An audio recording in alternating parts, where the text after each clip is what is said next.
ભરૂચ અંકલેશ્વરના ગડખોલ પાટિયા ઓવરબ્રિજ પર વરસાદ વચ્ચે ફરી ગાબડું પડતા વાહન ચાલકોમાં અકસ્માતની ભીતિ ફેલાઈ છે।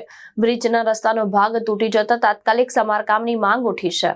અંકલેશ્વરના ગડખોલ પાટિયા ઓવરબ્રિજ પર વરસાદી માહોલ વચ્ચે ફરી એકવાર ગાબડા પડતા તંત્રની કામગીરી સામે અનેક પ્રશ્નો ઉભા થયા છે।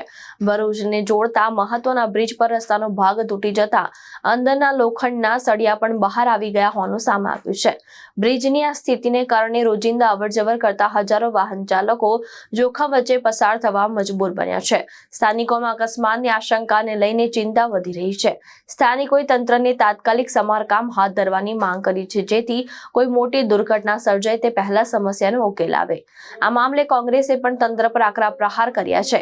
કોંગ્રેસના આગેવાનોએ બ્રિજના નિર્માણ અને જાળવણીમાં ભ્રષ્ટાચારના આક્ષેપ કરી સમગ્ર ઘટનાની ઉચ્ચ સ્તરીય તપાસ તેજ જવાબદાર અધિકારીઓ સામે કડક કાર્યવાહી કરવાની માંગ કરી છે।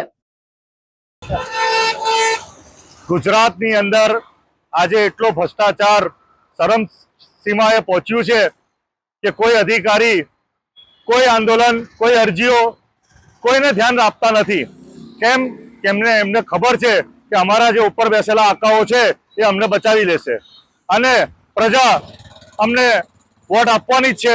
ગમે એટલું ભ્રષ્ટાચાર કરો, ગમે એટલું આપણે પ્રજા માટે નુકસાની કામ કરો, પણ પ્રજા વોટ આપવાની છે। આજે અંકલેશ્વરથી ભરૂચ જોડતો બ્રિજ, ગડખોલ બ્રિજ, એ જ્યારથી બન્યું છે ત્યારથી વિવાદોમાં છે। સ્ટ્રીટ લાઇટો એ લોકો લગાવતા નથી, ટેન્ડરમાં હતું તો પણ આજે ત્યાં અકસ્માત થયું છે। 2 થી 3 જણા ત્યાંથી એક્સિડન્ટની અંદર બ્રિજની નીચે પડી ગયા છે।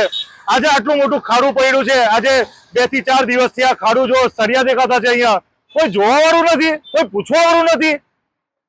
મતલબ તમે ભ્રષ્ટાચાર કરતા રહો, તમને કોઈ ટેન્શન નથી।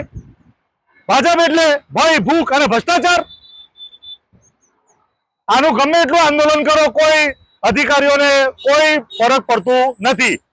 એના માટે પ્રજાએ રસ્તા ઉપર આવવું પડશે અને આવનારા દિવસોની અંદર યુથ કોંગ્રેસ આ બ્રિજની ઉપર રસ્તા રોકો આંદોલન કરશે એવી અમારી ચીમકી છે। ધર્મેશ રાણા, દ્રષ્ટિકોણ ન્યૂઝ, અંકલેશ્વર, ભરૂચ।